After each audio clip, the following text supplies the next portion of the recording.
اس سے بڑھ کر ایک اور غیبت ہے، وہ ہے صحابہ کرام کی غیبت. سمجھ رہے ہیں نا؟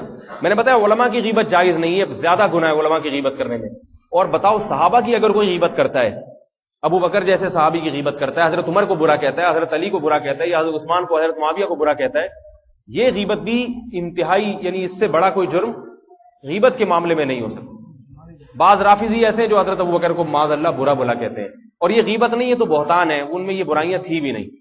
اس لیے کوئی ایسا رافضی آپ کے سامنے بیٹھ کے صحابہ کی برائیاں کر رہا ہو. آج بعض پروفیسر اس قسم کے پیدا ہو گئے حضرت معاویہ کے بارے میں، یہ حضرت معاویہ کی جو پالیسی تھی نا یہ صحیح نہیں تھی، یہ ایسے تھے، یوں تھے.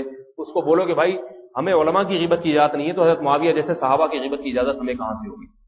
تو یہ قتل کی طرح ہے کسی مسلمان کو صحابہ کرام کی غیبت کرنا. یہ غیبت کی دو قسمیں ایسی ہیں جو عام غیبتوں سے بڑھ کر ہیں، اس کا زیادہ جرم ہے، زیادہ گناہ ہے. کوئی آپ کے سامنے اس قسم کی کبھی برائی کیا کرے تو اس کو خاموش کرا دیا کریں، بولے بھائی یہ باتیں نہ کرو. سمجھائیے نا بات. جس کی بات ہے صحابہ تو اب چلے گئے دنیا سے، ان کے سامنے جا کے تو کہا جا نہیں سکتا. اور بات اصل میں یہ کہ صحابہ کی جو برائیاں یہ رافضی لوگ کرتے ہیں وہ صحابہ میں تھی بھی نہیں، تو اپنی طرف سے بنائی. مجھے ایک بات بتاؤ، حضرت علی رضی اللہ تعالیٰ عنہ نے اپنی بیٹی حضرت عمر کو نکاح میں دی ہے، حضرت عمر کو. تو یہ کیسے ہو سکتا ہے کہ حضرت علی حضرت عمر سے نفرت کرتے ہوں اور اپنا داماد بنا لیں کسی کو؟ ٹھیک ہے نا، جاہلانہ باتیں. حضرت عثمان کو یہ لوگ برا بلا کہتے ہیں. نبی علیہ السلام نے اپنی 2 بیٹیاں حضرت عثمان کو دی ہیں، یکے بعد دیگرے، اور فرمایا کہ اگر میری اور کوئی بیٹی زندہ ہوتی، دونوں بیویوں کا انتقال ہوا حضرت عثمان کے نکاح میں جا کے. ایک بیٹی دی، ان کا انتقال ہو گیا، دوسری بیٹی دی، ان کا انتقال ہو گیا. اللہ کے نبی نے فرمایا اگر میری کوئی اور بیٹی ہوتی تو وہ بھی میں عثمان کو دے دوں. ہمارے اگر کسی کی بچی کا کسی داماد کے پاس جا کے انتقال ہو جائے نا، کہیں گے یہ اس کی نحوست ہے، اس کے پاس جا کے، میرے گھر میں تو انتقال نہیں ہوا تھا، وہاں جا کے مری ہے، لگ رہا ہے الزام لگاتے ہیں داماد پہ. تو بھائی کوئی کسی بھی وقت کہیں بھی مر سکتا ہے، داماد کے پاس جا کے بھی مر سکتی ہے، بغیر داماد کے پاس جا کے مر سکتی ہے. اللہ کے نبی کی بچی کی رخصتی ہوئی، حضرت عثمان کے گھر گئی، انتقال ہو گیا. آپ نے یہ فرمایا کہ معاذ اللہ حضرت عثمان نے کھلایا پلایا نہیں تھا، سلوک اچھا نہیں، یہ نہیں فرمایا. دوسری بیٹی کی شادی کر دی، ان کا بھی انتقال ہو گیا، فرمایا اور بیٹی ہوتی تو وہ بھی دیتا.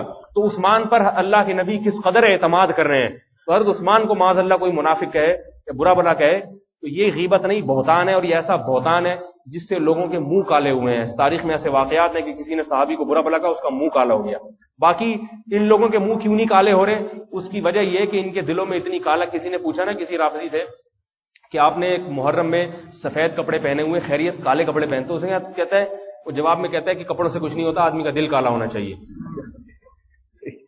تو وہ اللہ نے دل کو کالا بنا دیا، اس لیے چہروں پہ کالک نہیں ہے. ویسے تو چہروں پہ بھی نحوست ٹپکتی ہے جو صحابہ کو برا بلا کہتا ہے.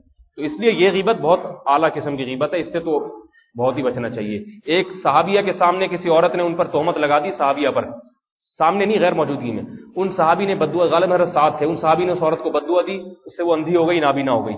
تو لوگ آ کے کہتے تھے کہ آپ دعا کریں تاکہ اس عورت کی بینائی واپس آ جائے، اس نے آپ پہ الزام لگایا تھا نا، آپ دعا کریں. ان صحابی نے کہا میں نہیں دعا کروں گا. فرمایا میں نے خدا سے دعا مانگی اللہ اس کی بینائی چھین لے، اللہ نے چھین لی. ایک نعمت مجھے خدا نے دی ہے تو میں خدا کی اس نعمت کو واپس نہیں کروں گا. تو صحابہ کرام بھی بددعا دے دیا کرتے تھے اگر کوئی صحابہ پہ الزام لگاتا تھا. تو ہمیں بھی چاہیے کہ ایسے لوگوں کے حق میں بددعا